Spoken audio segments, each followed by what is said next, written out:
Hello guys, જય માતાજી, જય શ્રી રામ। તો જો આપણે ગોલા ખાવા નીકળી ગયા છે। આ ફુવારા પાસે આવેલી છે ગોલાની લારી, મીરા ગોલા છે। તો કોઈને ખાવા હોય તો આયા જરૂર આવજો। બહુ સરસ ગોલા છે। ફુવારા પાસે જ આ ગોલાની લારી આવેલી છે। તો જો આપણા ગોલા રેડી થાય છે।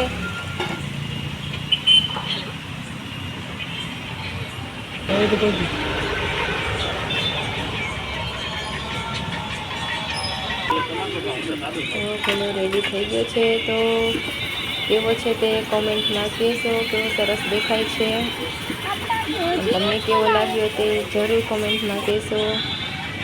તો રેને એના બેબી ખાવા માંડ્યા છે। કેવો છે રે? તો કોઈને ખાવો હોય તો જરૂર આવજો।